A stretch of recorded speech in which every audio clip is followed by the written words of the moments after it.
warahmatullahi wabarakatuh. Bismillah walhamdulillah wassalatu wassalamu ala rasulillah wa ala alihi wa sahbihi wa mawalah. Ashhadu an la ilaha illallah wahdahu la syarika lah wa ashhadu anna sayyidana Muhammadan abduhu wa rasuluh la nabiyya ba'dah.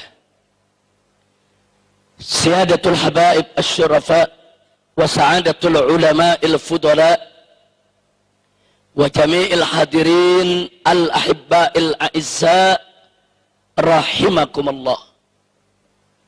في هذه المناسبة السعيدة وبمثل هذا الاجتماع المبارك لا أنسى أن أوصيكم جميعا ونفسي بتقوى الله وبطاعة رسول الله صلى الله عليه وسلم.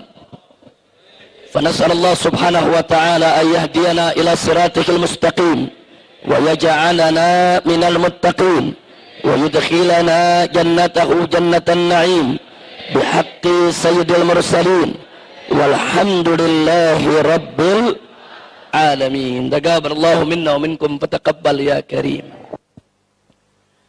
Kepada para alim ulama, para kiai, para habaib yang sama kita cintai dan sama kita muliakan.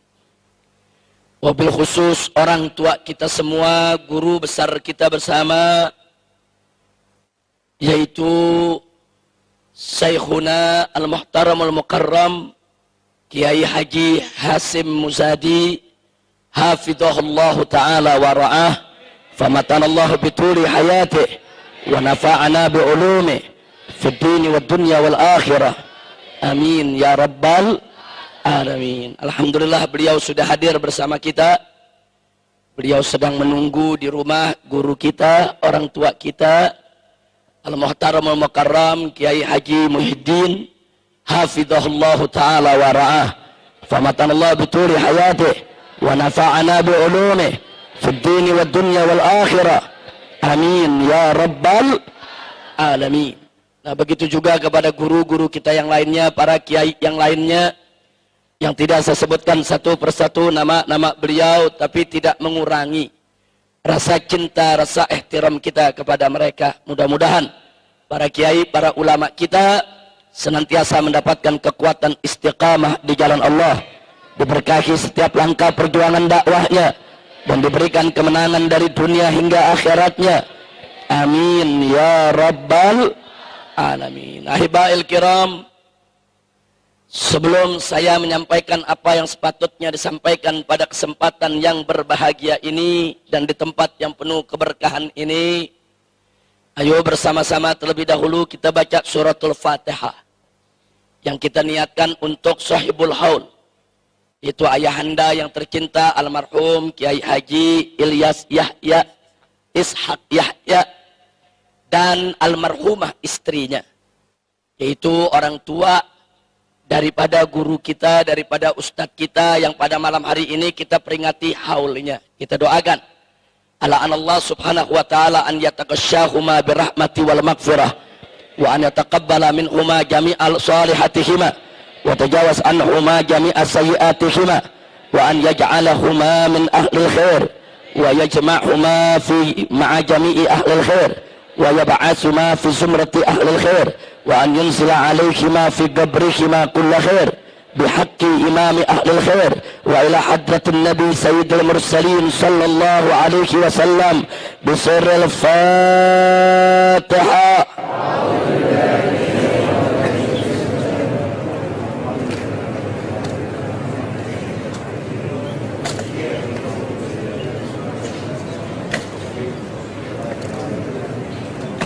Taqabbalallahu minna wa minkum fataqabbal ya karim. Ahibail kiram, satu kehormatan bagi saya dan satu kebahagiaan tersendiri pada malam hari ini saya bisa berkumpul dengan keluarga besar Nahdlatul Ulama.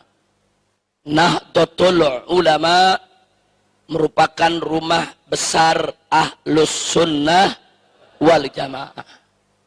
Ahlus Sunnah wal Jamaah adalah as-sawadul a'zam, merupakan kelompok mayoritas daripada umat Nabi Muhammad sallallahu alaihi wasallam.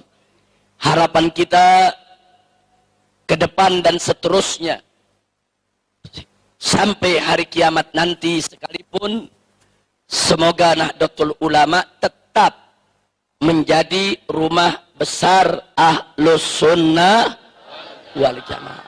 Nah, yang ingin saya sampaikan pada kesempatan malam hari ini, tanpa mengurangi rasa kebersamaan kita, keinginan kita untuk membangun persatuan, tapi perlu saya berikan inzar, perlu saya berikan warning kepada segenap Ahlus Sunnah wal Jamaah, bahwa kalau Ahlus Sunnah wal Jamaah tidak merapatkan barisan, tidak menyatukan potensi sebagai mayoritas muslimin yang ada di Indonesia ini, maka saya ingin ingatkan untuk diri saya dan segenap saudara-saudara Ahlus Sunnah wal Jamaah, bahwa saat ini Ahlus Sunnah ala khatarin azim, berada pada posisi yang sangat kritis dan berbahaya.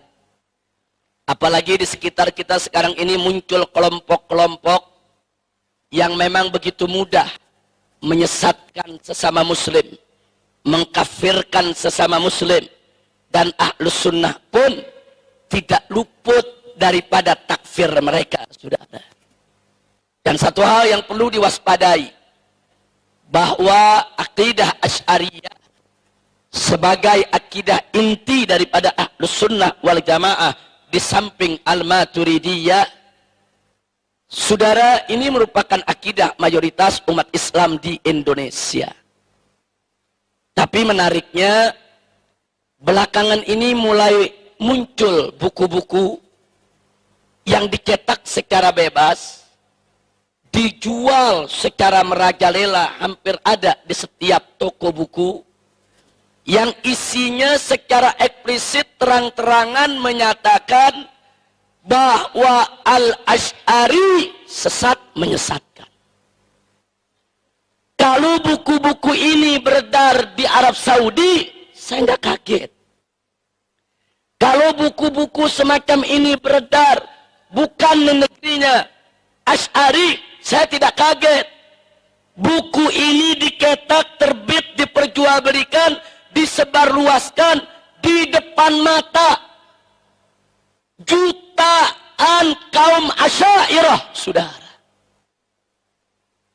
Ada apa? Jawabnya cuma satu di antara dua.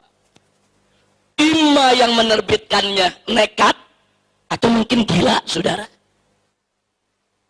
Sudah nggak peduli dengan yang mayoritas, udah nggak ada takutnya, saudara. Atau mungkin yang kedua, mereka sudah merasa kuat, ya. Mereka sudah merasa pengaruh, mereka sudah mencakar di seluruh pelosok negeri ini. Dan yang lebih mengejutkan lagi, saudara, dalam sistem pendidikan Indonesia, dalam kurikulum ilmu agama, dari mulai ibtidaiyah, sanawiyah, aliyah di Indonesia, yang diajarkan adalah akidah sulasiyah, trilogi tauhid, yang diajarkan oleh Ibn Taimiyah dan disebarluaskan oleh Syekh Muhammad bin Abdul Wahhab. Kemana akidah Asy'ariyah? Kemana akidah Ahlus Sunnah wal Jamaah? Kok bisa trilogi tauhid, saudara, akidah sulasiyah itu masuk dalam kurikulum pendidikan Islam di seluruh Indonesia, digunakan bukunya? Inna lillahi wa inna ilaihi raji'un. Jadi sekali lagi saya katakan, kalau ada kelompok di negeri ini mulai muncul berani mengkafirkan atau berani sesat menyesatkan Asy'ariyah, Ahlus Sunnah wal Jamaah, ima dia nekat atau memang dia merasa sudah kuat, saudara. Justru yang saya khawatir yang kedua, bukan yang pertama, saudara. Mungkin mereka merasa sudah kuat. Kuat finansialnya, kuat pemodalannya, kuat daripada pendanaannya, kuat backing daripada sejumlah negara-negara Timur Tengah, dan kuat daripada backup pejabat-pejabat yang ada di Republik ini, saudara. Dan ini nggak boleh dibiarkan. Makanya tadi saya katakan, Ahlus Sunnati wal Jamaah kalau tidak bersatu, tidak mendapatkan barisan, ala khotorin azim. Kita berada di persimpangan yang sangat berbahaya. Belum lagi ditambah serangan liberal dan syiahnya, saudara. Dahsyat posisi saat ini Ahlus Sunnah. Bahkan lebih dahsyatnya lagi, liberal dan syiah ini, saudara, masuk menyusup ke organisasi-organisasi Ahlus Sunnah wal Jamaah, tidak terkecuali Nahdlatul Ulama, ya saudara. Ala khatarin azim.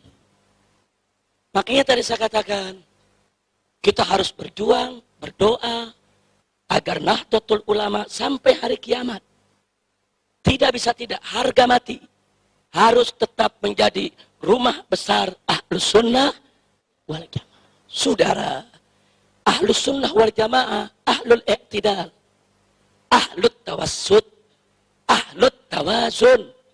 Ahlus Sunnah wal Jamaah ini merupakan kelompok pertengahan yang punya keseimbangan, yang gak mudah mengkafir-kafirkan kelompok lain, saudara.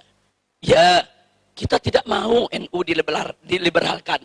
Kita tidak mau NU itu disiahkan. Apalagi kalau NU diwahabikan, saudara.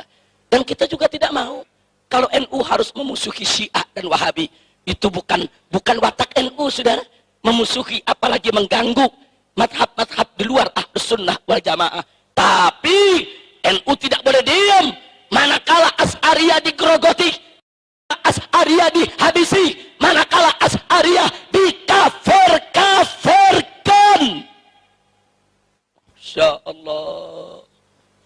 Karena itu, saudara, pada kesempatan malam hari ini ingin saya ingatkan, selama Ahlus Sunnah wal Jamaah menjadi mayoritas di Republik ini, insya Allah NKRI akan tetap bersatu, saudara. Maaf, kita harus jujur mengakui, bersatunya NKRI bukan karena Pancasila atau UUD 45, tapi bersatunya NKRI adalah karena Ahlus Sunnah wal Jamaah yang menjadi mayoritas penduduk Indonesia dari Sabang sampai ke Merauke, saudara. Kalau Pancasila tidak dijaga oleh Aswaja, kalau UUD 45 tidak dijaga oleh Ahlus Sunnah, dari kemarin sudah hilang, tidak lagi menjadi dasar negara kita, saudara. Kalau Ahlus Sunnah tidak menjadi mayoritas, saudara, yang ada di Republik Indonesia ini, mungkin dari kemarin Indonesia sudah berkeping-keping menjadi negara-negara kecil, porak-poranda. Lalu kenapa dari Sabang sampai ke Merauke, dari Aceh sampai ke Irian sana, ada 300 suku bangsa lebih, saudara. Kok semua mau bersatu di bawah NKRI? Semua mau bersaudara, semua ingin tetap dalam persatuan negara kesatuan Republik Indonesia. Karena mereka semua adalah Muslim. Muslim yang bagaimana? Muslim yang Ahlus Sunnah wal Jamaah, yang cinta persaudaraan, yang cinta persatuan, yang cinta sesama Muslim, yang gak gampang mengkafir-kafirkan orang, saudara. Hati-hati, saudara. Ini persoalan takfir bainal muslimin, amrun azim wa khatir. Allah sudah ingatkan dalam surat An-Nisa ayat 94. Wallahu subhanahu wa ta'ala qala wala taqulu liman alqa ilaikumus salam lasta mu'minan.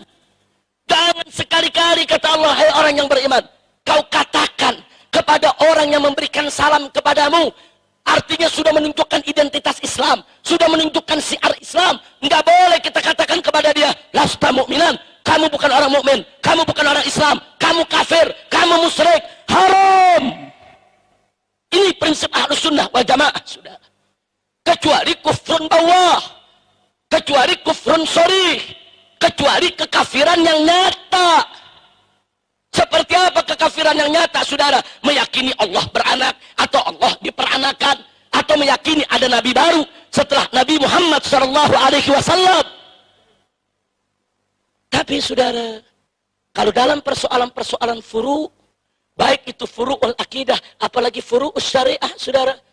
Ahlus sunnah punya prinsip, tidak boleh sembarangan untuk mengkafirkan sesama muslim.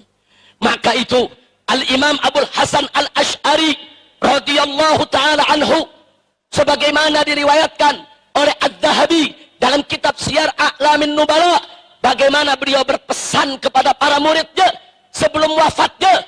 Beliau katakan dengan tegas, "Ishhadu alayya anni la ukaffiru ahadan min ahlil qiblah." Persaksikanlah olehmu, hei para muridku, hei para pengikutku. Ini Imam Abul Hasan Al-Ash'ari, imamnya mazhab akidah Asy'ariyah.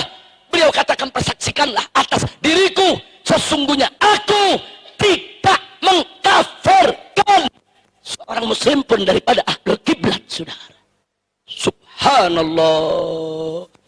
Nah lalu bagaimana ini muncul kelompok-kelompok yang gampang betul ngafir-ngafirin orang.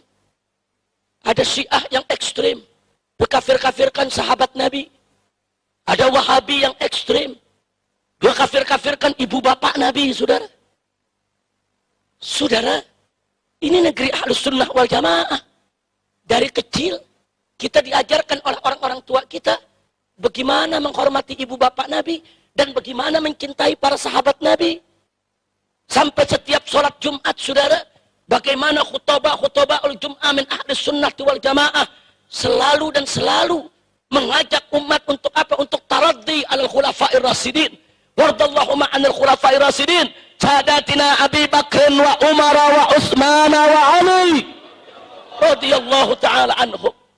Coba kita lihat, ini ciri Ahlus Sunnah. Enggak ada Ahlus Sunnah berani kurang ajar kepada para sahabat Nabi.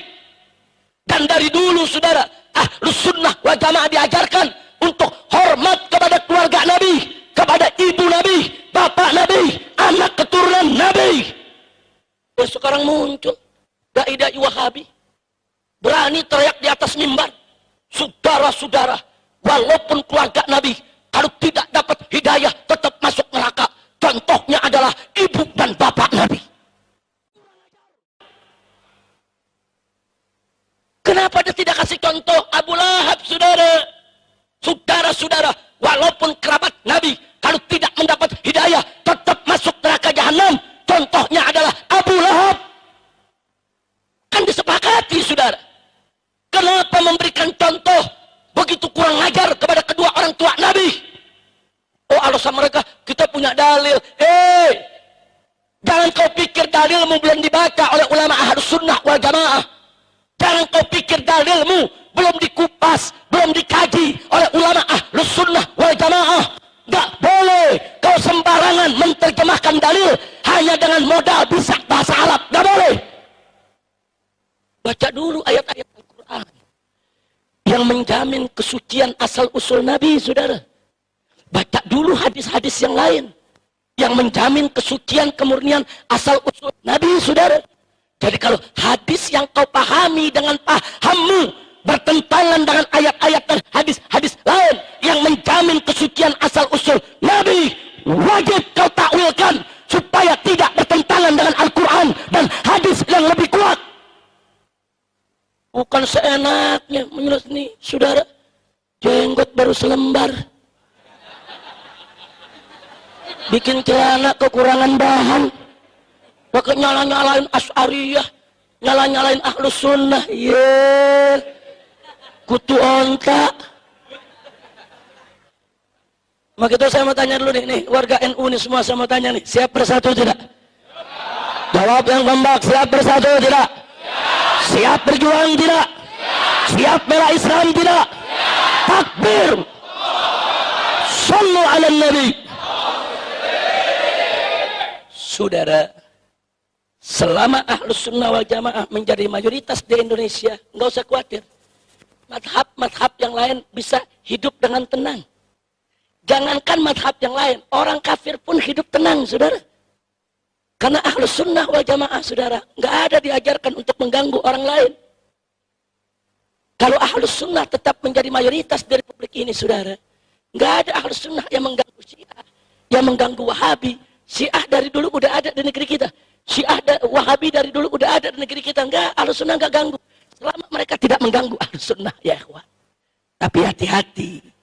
Kalau besok bukan Ahlus Sunnah yang menjadi mayoritas di Republik ini, saudara, kalau besok bukan Ahlus Sunnah yang menguasai negeri ini, saudara, tidak ada yang bisa menjamin mazhab lain bisa hidup dengan tenang, termasuk Ahlus Sunnah sekalipun, saudara. Lihat apa yang terjadi di Syria. Bagaimana kelompok-kelompok ekstrem Syiah dan kelompok-kelompok ekstrem Wahabi bertempur, saling bunuh, dan Ahlus Sunnah wal Jamaah jadi korbannya, saudara.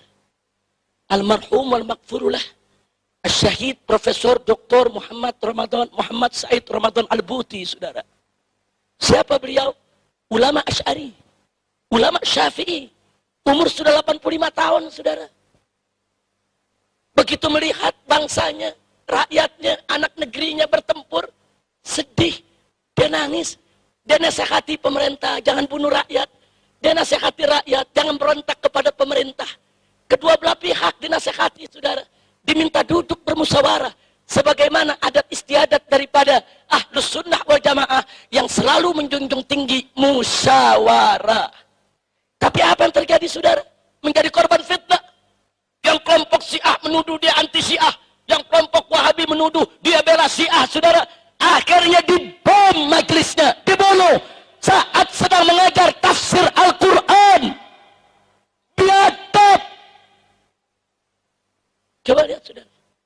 Makanya tadi saya katakan, kalau besok bukan Ahlus Sunnah lagi yang jadi mayoritas di negeri ini, siapa yang jamin? Siapa yang jamin Anda tidak ditindas, saudara? Sekarang aja belum berkuasa udah berani mengkafir-kafirkan kita. Sekarang belum berkuasa udah berani bicara di TV, di atas mimbar. Kita disesat-sesatkan, dikafir-kafirkan. Belum berkuasa saja sudah seenaknya menghina-hina kita. Apalagi berkuasa, saudara.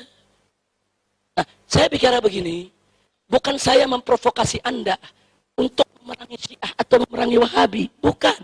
Tapi saya memotivasi Anda untuk memperkuat diri, untuk merapatkan barisan, untuk menguatkan benteng kita, Ahlus Sunnah wal Jamaah, saudara. Kalau benteng kita kuat, barisan kita kuat, mau Syiah, mau Wahabi, saudara, mau kelompok-kelompok lain, tidak bisa untuk memporak-porandakan persatuan kita. Tapi kalau besok mereka yang menjadi mayoritas, hati-hati. Lihat yang terjadi di Syria. Lihat yang terjadi di Irak, saudara. Lihat yang terjadi di Yaman saat ini, saudara. Yang jadi korban Ahlus Sunnah wal Jamaah. Ma'had Ahlus Sunnah dibom. Rubat-rubat Ahlus Sunnah dibom. Saat ini 4.000 pelajar Ahlus Sunnah wal Jamaah yang selama ini sedang tekun belajar di Yaman. Mazhab Syafi'i yang mereka pelajari, Asy'ari yang mereka pelajari. Begitu Yaman diobok-obok, diporak-poranda, bubar, pulang semua ke negerinya, saudara. Siapa yang terlibat? Yang terlibat Syiah yang ekstrem, Wahabi yang ekstrem, saudara. Ini ekstremitas, saudara, berbahaya. Mau di kalangan Syiah ke, mau di kalangan Wahabi ke, kalau sudah ekstrem, sangat-sangat membahayakan persatuan Islam. Maka itu, saudara, sekali lagi sebelum saya akhiri, kehadiran saya di sini bukan untuk memprovokasi Anda semua atau memprovokasi saudara-saudara saya dari kalangan NU atau dari kalangan seluruh Ahlus Sunnah wal Jamaah agar memusuhi Syiah, memusuhi Wahabi, membantai, membunuh mereka. Bukan itu, saudara. Tapi saya memotivasi Anda untuk memperkuat diri. Memperkuat diri. Satu informasi yang saya mau sampaikan kepada Anda, saudara. Anda tahu sejak tahun 80-an, Kedutaan Besar Arab Saudi membagi-bagikan ribuan beasiswa kepada santri-santri Indonesia, santri-santri pesantren untuk belajar di Arab Saudi sana. Saya termasuk salah satu yang mendapatkan beasiswa. Saya belajar di King Saud University. Saya selesaikan program S1 saya di sana, saudara. Saya lihat dengan mata kepala saya. Saya dengar dengan telinga saya, saudara. Berapa banyak? Tidak kurang dari 75-80% pelajar Indonesia yang belajar di Arab Saudi, di universitas-universitas pemerintah Saudi, berubah menjadi Wahabi. Kalau sekedar berubah menjadi Wahabi, saya masih nggak kaget, saya masih nggak khawatir. kalau Wahabi buat dirinya. Tapi begitu mereka pulang, berapa banyak di antara mereka direkrut, diberikan tugas, dimodali, dikasih finansial. Untuk apa? Untuk mewahabikan Indonesia. Ya, mereka pulang, mereka diberikan finansial, mereka bisa membentuk organisasi, membentuk mahat-mahat, membangun masjid-masjid. Uang mereka banyak, ekonomi mereka kuat, pendanaan mereka luar biasa, dan mereka di backup oleh kekuatan asing, saudara. Hati-hati kita sentuh mereka. Anda sentuh mereka, saudara, pemerintah Saudi yang akan protes. Ini urusan internasional, saudara. Dan pada tahun yang sama, setelah revolusi terjadi di Iran, Iran pun melalui kedutaan besarnya membagi-bagikan ribuan beasiswa kepada santri-santri pesantren di Indonesia, saudara. Ya, kita bersyukur, kita berterima kasih kepada Saudi, kepada Iran yang telah memberikan kesempatan kepada santri kita untuk belajar di jenjang pendidikan yang lebih tinggi. Tapi kita prihatin, manakala yang di Saudi diwahabikan, yang di Iran disiahkan. 99% pelajar Indonesia yang belajar di Iran jadi Syiah, saudara. Baik, kalau Syiah buat diri mereka, saya nggak kaget. Itu hak pribadi mereka, saudara. Tapi begitu mereka pulang, mereka mendapat misi untuk mensyiahkan Indonesia.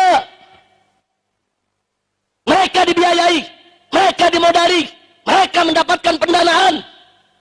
Masya Allah. Singkat cerita, ini sudah berlangsung dari awal 80-an. Sekarang kita sudah 2015. Anak-anak kita yang belajar di sana udah banyak pulang, pada jadi doktor, saudara.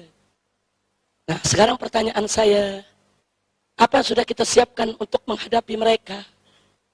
Besok 1001 dokter Wahabi pulang ke Indonesia. Besok 1001 dokter Syiah pulang ke Indonesia. Dan yang lebih parahnya lagi, sebelum Saudi dan Iran bagi-bagi beasiswa, Inggris, Amerika, Eropa udah bagi-bagi beasiswa. Anak-anak kiai dibujuk-bujuk untuk belajar ke Amerika, belajar ke Harvard University, belajar ke Boston, belajar ke Cambridge, belajar ke Sorbonne, saudara. Didoktrin dengan paham-paham liberal, dengan pluralisme, sekularisme, materialisme, saudara. Segala macam pahaman-pahaman yang bukan paham Ahlus Sunnah wal Jamaah. Ya, mereka berubah menjadi liberal. Kalau anak-anak kita belajar di Amerika, belajar ilmu komputer, kita senang. Belajar ilmu geologi, kita senang. Belajar ilmu kimia, ilmu kedokteran, kita senang.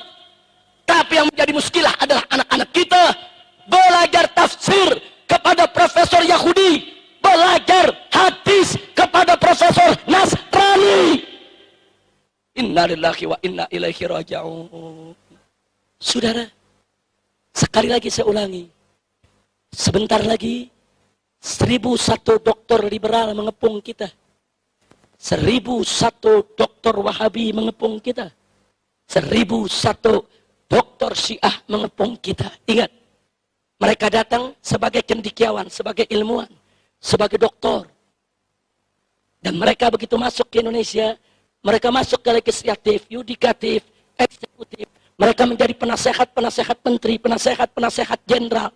Jadi jangan kaget kalau kurikulum Wahabi udah masuk ke sekolah-sekolah kita, saudara.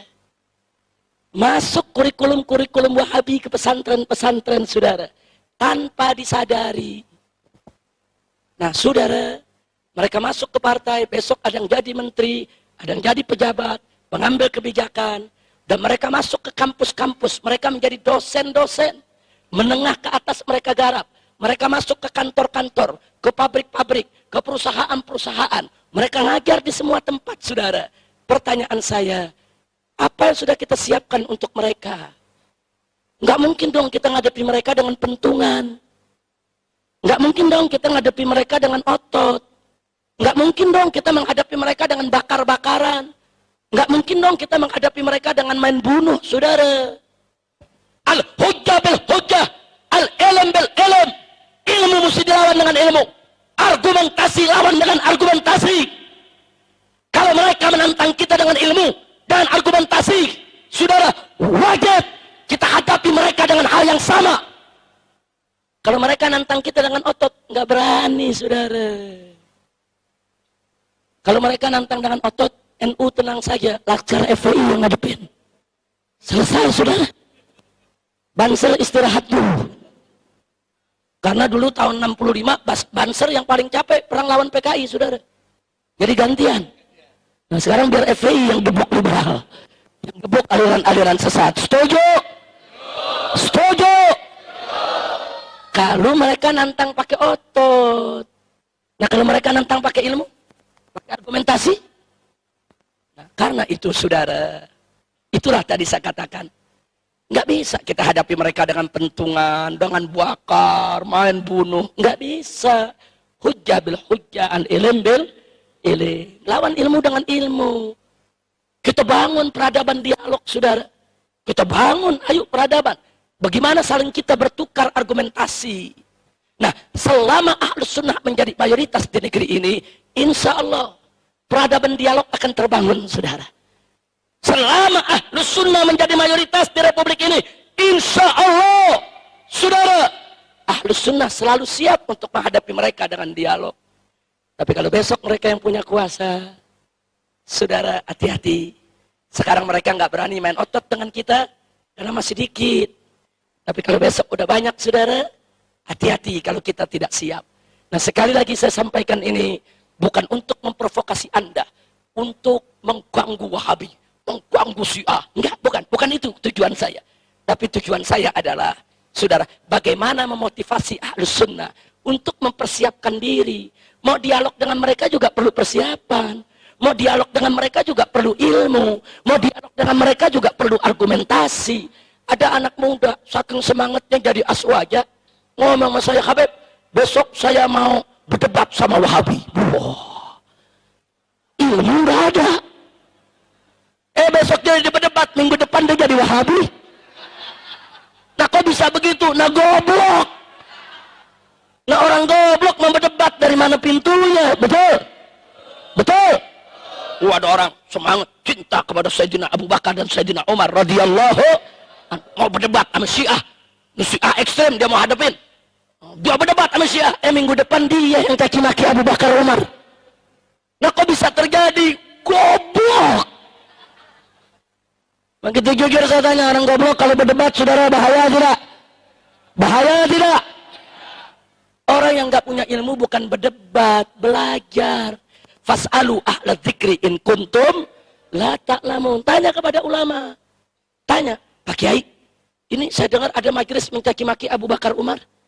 Memang Abu Bakar Umar itu betul bersalah? Tanya ke Kiai. Nanti Kiai yang jelasin. Kiai yang kasih tahu duduk perkaranya, saudara.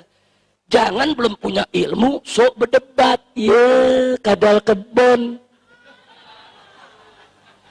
Nah, maka itu sebelum saya haikiri, saudara, saya mau tanya semuanya, Ahlus Sunnah wal Jamaah nih, siap bersatu tidak? Siap bersatu tidak? Siap menuntut ilmu tidak? Siap mendapatkan barisan tidak? Siap meningkatkan kualitas tidak? Takbir! Sallu ala Nabi. Selama Ahlus Sunnah wal Jamaah menjadi mayoritas di Republik ini, insya Allah Syiah bisa kita kendalikan, Wahabi tetap bisa kita kendalikan, tetap bisa kita nasihati. Syiah, awas, lu jangan langgar rambu-rambu, gua gebuk lu. Wahabi, awas, gua nggak ganggu lu. Tapi ini negeri Asy'ari, lu langgar batas, gua gebuk lu. Nah, kita bisa ngomong begitu kalau kita kuat, betul, betul. Ini nggak kuat, nggak punya pasukan, mau ngomong, Syiah, lu macam-macam gua gebuk, dicekek lo.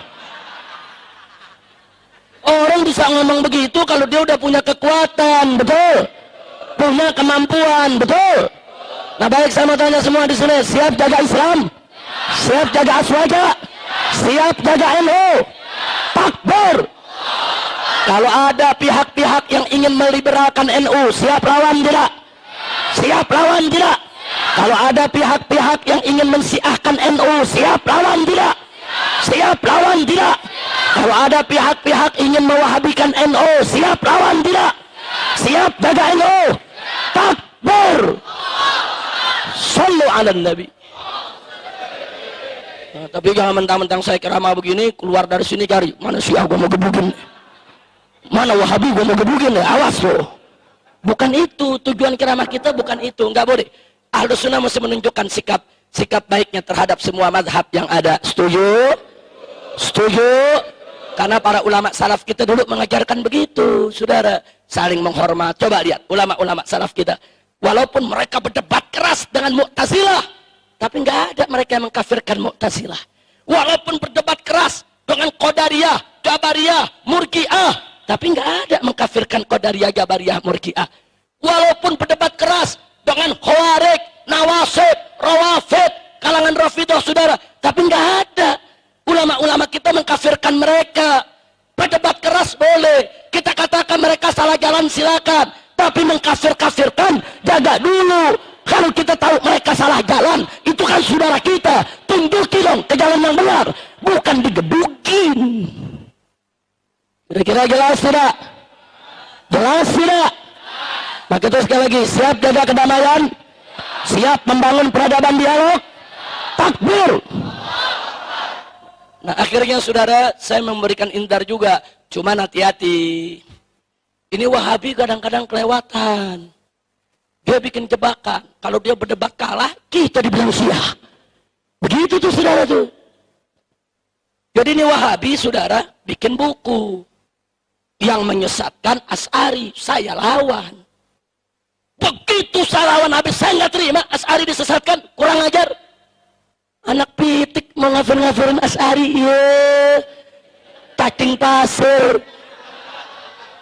Kita nggak terima, kita lawan. Begitu kita lawan, mereka bikin di web mereka, awas Habib Rizik Syiah. Bro, pala lu boningan. Insyaallah, maka itu hati-hati. Ini propaganda Wahabi nih. Pokoknya ntar kalau ada kiai-kiai yang anti Wahabi, langsung tuh, awas, awas, itu Kiai Muhyiddin Syiah.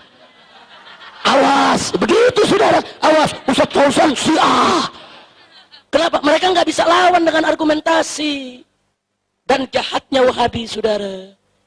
Kalau sudah mulai Habib cerita, saudara, tentang Sayyidina Ali, Siti Fatimah, Sayyidina Hasan, Sayyidina Husain, langsung dituding Wahabi. Langsung dituding Wahabi. Ini Syiah, awas, kurang ajar. Ahlus Sunnah wal Jamaah, cinta kepada segenap keluarga Nabi, cinta kepada para sahabat Nabi. Ini sebabnya saudara, dulu Al-Imam Syafi'i radhiyallahu ta'ala anhu, saking cintanya kepada keluarga Nabi, sering mengarang syair memuji keluarga Nabi, menunjukkan cintanya kepada keluarga Nabi, sampai Imam Syafi'i dituduh Syiah, saudara. Bahkan dituduh Rafidah. Diseret Imam Syafi'i, ditangkap, dirantai. Apa Imam Syafi'i kapok menunjukkan rasa cintanya kepada keluarga Nabi? Tidak. Langsung beliau gubah satu bait syair. Apa beliau katakan? Lau kana rafdan hubbu ali Muhammadin falyashhadits thaqalani annani rafidi. Apa kata Imam Syafi'i? Andai kata cinta kepada keluarga Nabi Muhammad itu dituduh Rafidah, dituduh sebagai Syiah yang sesat, falyashhadits thaqalani. Hei jin dan manusia, saksikanlah aku adalah seorang Rafidi. Kalau aku dianggap sesat karena mencintai keluarga Nabi, ya aku sesat. Mau apa? Subhanallah, tegas tidak Imam Syafi'i? Imam Syafi'i ngomong begitu bukan berarti beliau Syiah, bukan berarti beliau itu Rafidah. Sebelum beliau mau tunjukkan bahwa cinta keluarga Nabi itu kewajiban agama. Saudara, jangan orang cinta keluarga Nabi langsung dituduh Syiah. Ada yang begitu? Ada yang begitu? Ini di sini kebetulan hadir nih, ada Ustadz Husain, Habib Husain bin Hamid Al-Attas. Saudara, ini yang beliau ajar di majlis-majlisnya, saudara, kitab Sahih Bukhari dan Sahih Muslim. Beliau buka tafsirnya, tafsir Ahlus Sunnah. Baru beliau cerita, saudara Sayyidina Ali begini, Siti Fatimah begini. Wow, satu Syiah nih. Ini kita mau diadu domba. Habib sama Habib mau diadu domba. Kiai sama Kiai mau diadu domba. Termasuk NU dengan FPI sekalipun mau diadu domba, saudara. Berapa banyak di daerah dibisikin, awas hati-hati, FPI Wahabi itu. Dari mana Wahabi? Kan Habib Rizik lulusan Saudi. Coba lihat, saudara. Ada lagi yang isuin, awas FPI Syiah tuh. Lo dari mana Syiah? Lah kan Habib. Habib, kalau Habib Syiah dia. Kurang ajar, saudara. Ada gak yang begitu? Ada tidak yang begitu? Kurang ajar tidak? Nah, nggak boleh kita diadu domba lagi. Kiai dan habaib harus bersatu. NU dan FPI wajib untuk bersatu. Bahkan FPI itu bukan orang lain. FPI itu anaknya NU, cuman agak bandel dikit. Gitu doang, saudara. Ya tahlilnya sama, betul? Betul? NU tahlil, FPI tahlil. NU ziarah kubur ya? FPI paling doyan. Nah, apa bedanya? Cuman bedanya satu. Kalau ada tempat maksiat, NU ini kan banyak orang tua yang ngulus dada. Ya Allah, kapan tutupnya? Allah gabulin doanya. Saudara, Allah gabulin doanya, Allah gerakin FPI yang ngebakar. Begitu doang bedanya. Yang ngedoain NU, yang ngerubuk FPI kan bagus. Bagus tidak? Nama kita sama tanya nih, ini kata terakhir sebelum saya akhiri. Siap bersatu tidak? Mau diadu domba tidak? Jangan mau diadu domba. Nih sekarang nih di depan saya hadir TV Rasil. Ini termasuk yang difitnah juga nih. Awas radio Rasil, radio Syiah. Wah. Awas TV Rasil, TV Syiah. Wah. Pala lu bau cigong. Udah, sekarang saya mau tanya semua, siap bersatu tidak? Kalau ada fitnah tuduhan begitu, tanya langsung tabayyun. Betul? Betul? In ja'akum fasikun binaba'in fatabayyanu, tanya dong. Ini media-media Wahabi di internet langsung ditulis, awas, Habib Rizik itu Syiah. Orang tanya, apa buktinya Habib Rizik itu Syiah? Karena Habib Rizik pernah 7 hari ke Iran. Wartawan tanya, Habib Rizik bagaimana? Anda betul 7 hari dulu ke Iran? Saya jawab betul. Nah ini berarti Anda Syiah dong. Saya balikin, dulu saya 7 tahun di Saudi, kenapa nggak bilang gua Wahabi? Yang 7 hari dibilang Syiah, yang 7 tahun lo nggak ngomong, betul? Betul? Oh ada lagi, tapi ini Habib Rizik ada fotonya. Kebetulan ada acara Muktamar Internasional, saya berfoto dengan ulama-ulama dunia, termasuk ulama-ulama Syiah. Kita foto nih. Oh, Habib Rizik Syiah. Buktinya foto sama orang Syiah. Wartawan tanya lagi, bagaimana Habib? Oh begitu. Saya juga punya foto sama pendeta. Kenapa saya nggak dibilang Kristen? Bahkan saya bilang, saya pernah jalan-jalan sama anak istri ke kebun binatang, foto sama monyet. Beritain aja Habib Rizik monyet. Betul? Dasar Wahabi goblok. Udah cukup dah, jangan diterusin, kesian ke Hasim, udah malam nih. Udah gitu ada Ustadz Husain. Nah, mudah-mudahan alhamdulillah di sini ada Ustadz Husain bin Hamid yang hadir bersama kita. Beliau saudara saya, kawan saya. Beliau termasuk yang menjadi korban fitnah. Cuman bedanya nih Ustadz Husain difitnah diem aja di rumah. Kalau saya difitnah nyeruduk, saudara. Siapa yang fitnah gue seruduk. Oh Wahabi fitnah, gue seruduk, Wahabi. Mengapain pusing-pusing? Makanya Habib Husain saya mau ajak nih supaya jadi tukang nyeruduk juga. Amin. Amin. Amin. Lo kok begitu, Beb? Ya biar di penjaranya gantian. Kita doain biar Habib Husain panjang umur, sehat walafiat, dan biar kita semua selalu bersatu. Amin. Dan doakan Kiai Haji Hasim Musadi supaya beliau diberikan panjang umur dalam taat dan ibadah, dalam sehat walafiat, dan saya berharap beliau ke depan bisa kembali memimpin Nahdlatul Ulama. Sebab Nahdlatul Ulama kalau tidak dipimpin oleh orang yang betul-betul ahlus sunnah wal jamaah, betul-betul lurus di jalan Allah dan Rasulnya, ke depan ahlus Ahlus Sunnah wal Jamaah. Saudara, bisa dirampok oleh orang-orang di luar aswaja, bisa disalahgunakan oleh orang-orang di luar aswaja, dan itu nggak boleh terjadi. NU harus tetap menjadi rumah Ahlus Sunnah wal Jamaah. Setuju? Kenapa saya bicara begini? Oh, kami berhak, saudara, karena NU rumah kami juga. NU rumah kami juga. Kami nggak reda NU diliberalkan, NU disiahkan, NU diwahabikan. Tidak boleh terjadi. NU harus tetap jadi NU. NU harus tetap menjadi benteng Ahlus Sunnah wal Jamaah. Sekali lagi, siap bersatu, siap bela Islam, siap bela aswaja, siap bela NU. Takbir. Sallu ala Nabi. Terima kasih atas segala perhatian, mohon maaf atas segala kekurangan. Hadani Allah wa iyyakum ila siratal mustaqim. Wallahu muwaffiq ila aqwamit thariq. Wassalamu alaikum warahmatullahi wabarakatuh.